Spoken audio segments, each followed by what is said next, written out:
For most of my life, I believed identity was something you protected, something you guarded, a fortress you built and defended against anything that might threaten its walls. I was wrong. 6 months ago, I signed what I believed was a short-term employment contract. A job, a role, something temporary that would help me pay off debt and move on with my life. What I didn't realize then, what I couldn't have possibly understood, was that it wasn't a contract at all. It was a mirror. The job required me to change my appearance, to transform, they said, for aesthetic harmony, for presentation standards. I told myself it was just professional requirements, just part of the role, just temporary. But here's what no one tells you about mirrors. Once you look into them, really look, you can't unsee what's been there all along. My name is James, and this is the story of how a job I thought would last 3 months became the catalyst for understanding who I'd been my entire life. What happens when the thing you're hired to perform starts to feel like the most honest version of yourself? Before all of this, I was ordinary, 27 years old. Administrative work, comfortable apartment, a life that felt neutral. Not bad, not good, just there. I lived as a man because that's what I'd always done. It wasn't something I questioned. It wasn't something I examined. It just was.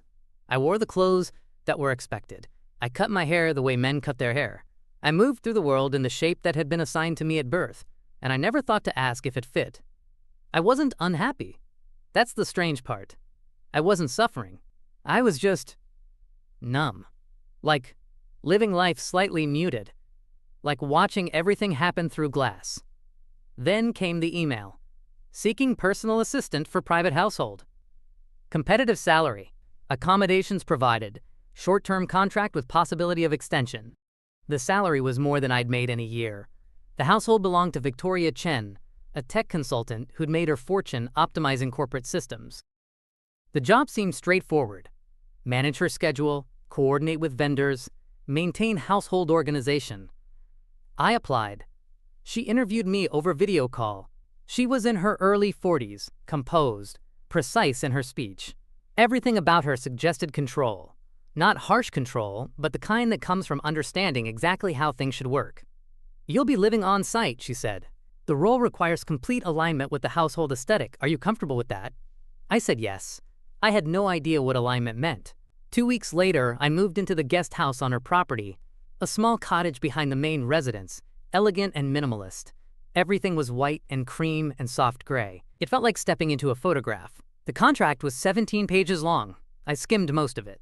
Standard confidentiality clauses, duties outlined in meticulous detail, payment schedules. And then, on page 12, a section titled Presentation Standards.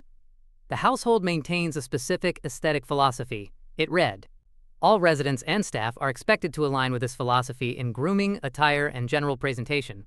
Specific guidelines will be provided during onboarding. I signed it.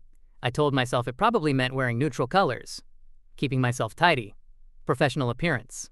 I didn't know that one sentence would eventually undo everything I thought I knew about myself. The first week was normal. I learned Victoria's schedule. I coordinated with her housekeeper Margaret, who'd worked for her for 5 years.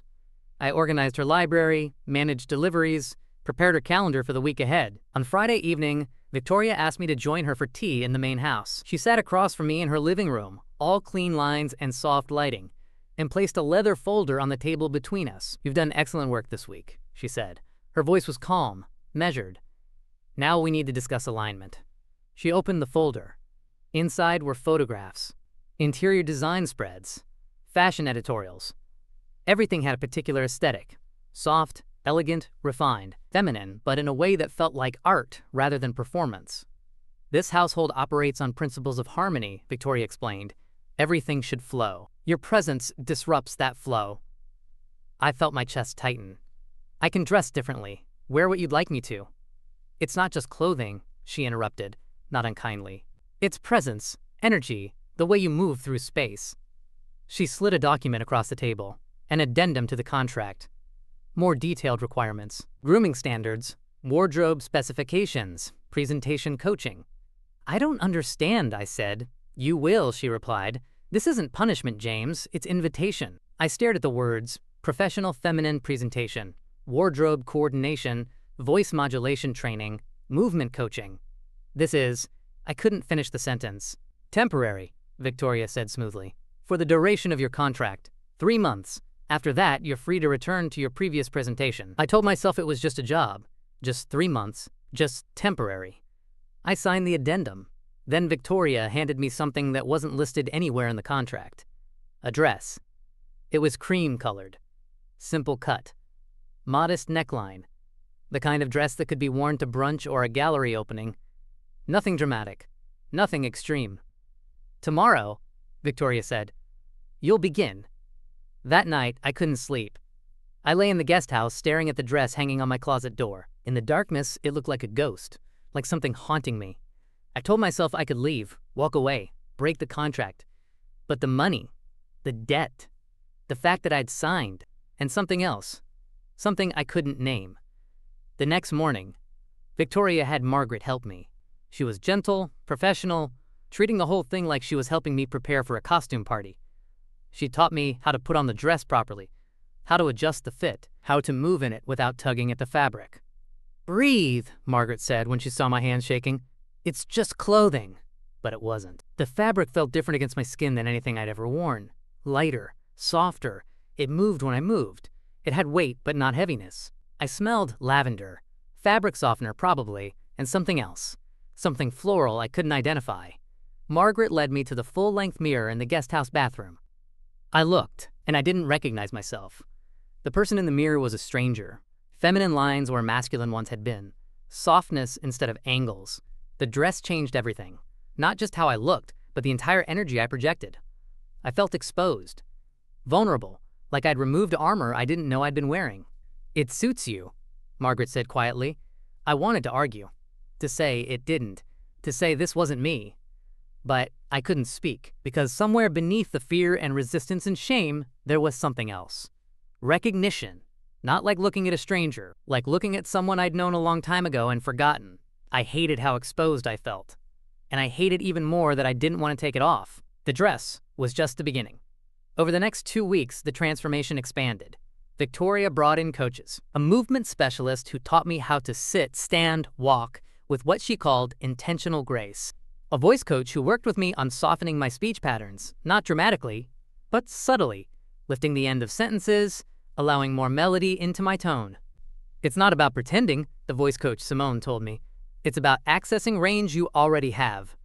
Every morning, I woke up and put on clothes Victoria had selected. Soft fabrics, flowing lines, nothing overtly sexual or performative, everything elegant, refined, almost austere in its simplicity. I learned to move differently, to take up less space, to cross my legs at the ankle instead of the knee, to hold teacups with 2 hands. Small things, tiny adjustments. But they accumulated. Victoria watched everything, not cruelly, but carefully. She'd make small corrections. Softer in the shoulders. Let your hands rest naturally. Don't apologize for occupying space, just occupy it differently. At night, alone in the guest house, I'd look in the mirror and wonder who I was becoming. Or if I was becoming anyone at all. Maybe I was just performing, playing a role, like an actor preparing for a part. But actors go home, they remove the costume, they return to themselves. I wasn't doing that. At the end of week 3, Victoria called me to her office. "There's something we need to discuss," she said. She pulled out the contract. My contract. And pointed to a clause I'd barely glanced at during signing. "Extension clause," she read. "If both parties find the arrangement mutually beneficial, the contract may be extended for an additional 6 months with renegotiated terms." My stomach dropped. I thought this was 3 months. "It is," Victoria said calmly, "unless we both agree to extend. And if I don't want to," she looked at me for a long moment, "then you leave. Return to your previous life, your previous presentation. No penalty." Something in her voice suggested she knew I wouldn't. "But," she continued, "I think you're discovering something valuable here, something worth exploring." I wanted to be angry, to feel manipulated, betrayed. But I couldn't, because she was right. That's when I realized I hadn't just signed a job agreement, I had signed consent for change. By week 5, something shifted. The rituals that had felt like performance started feeling like routine. Waking up and selecting a dress wasn't strange anymore.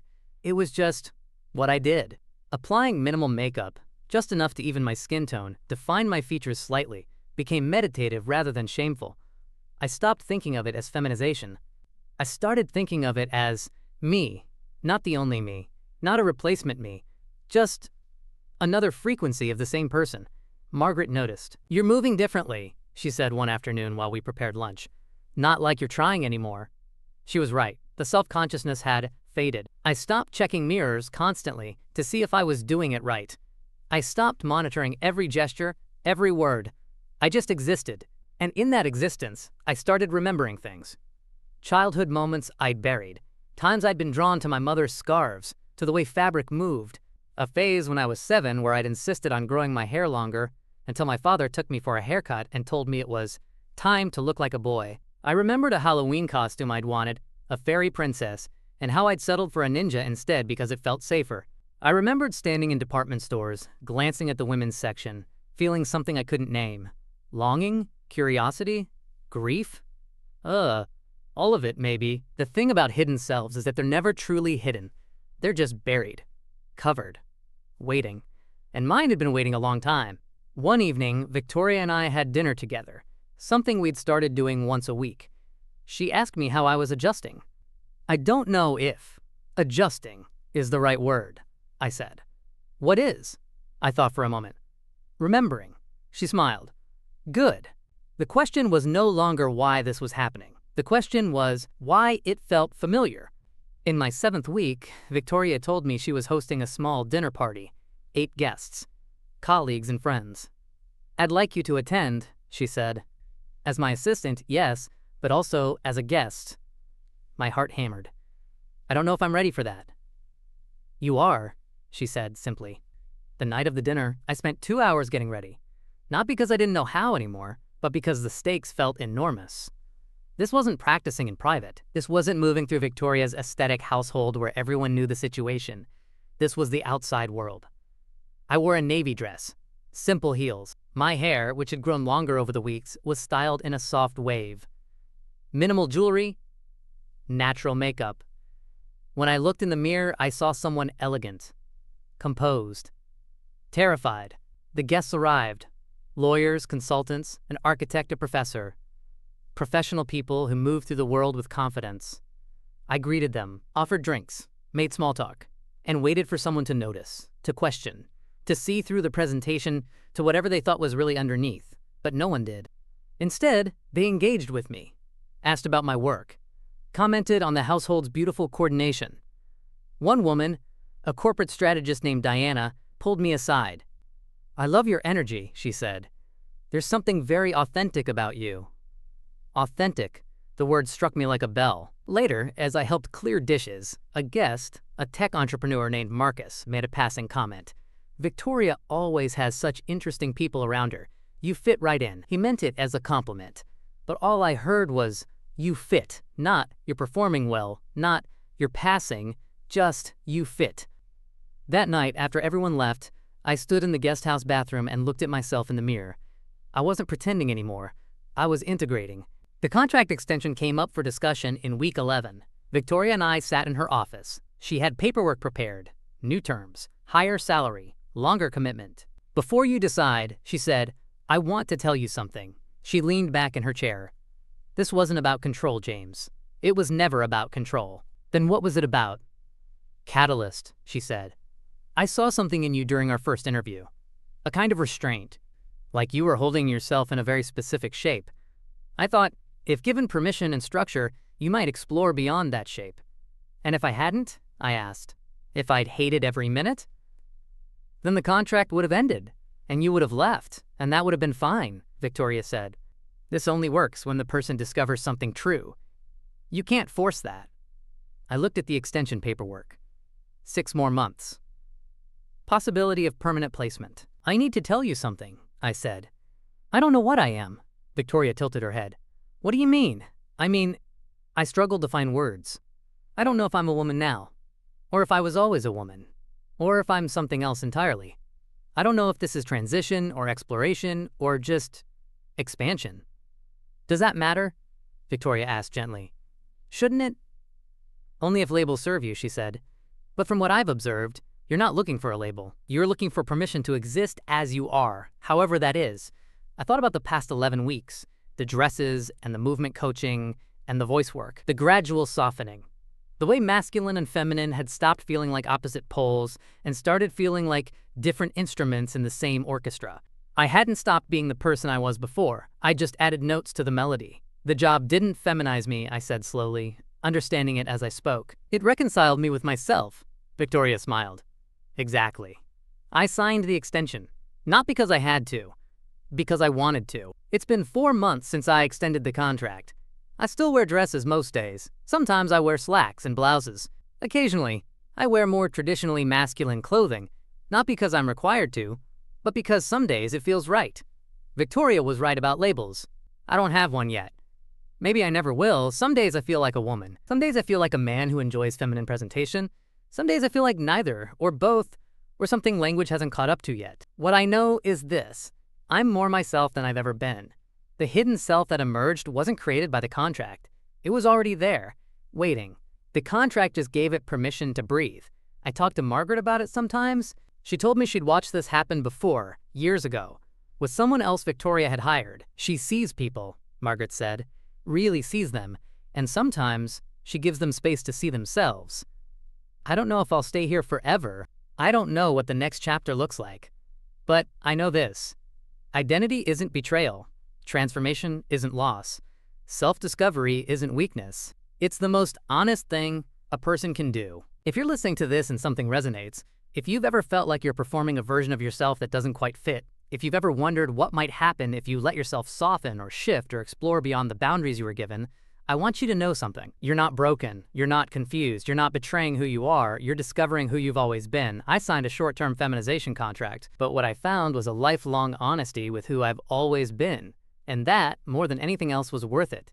The end. The Gender Diary exists to light that path with shared stories. Whether you found connection in this narrative, you're on your own journey of gender exploration, or you're here seeking understanding, your subscription fuels our mission. Every subscriber empowers us to keep illuminating these authentic experiences for our community. Kindly drop a comment below. Your voice adds to the tapestry of experiences that makes this space meaningful. Until our next story unfolds.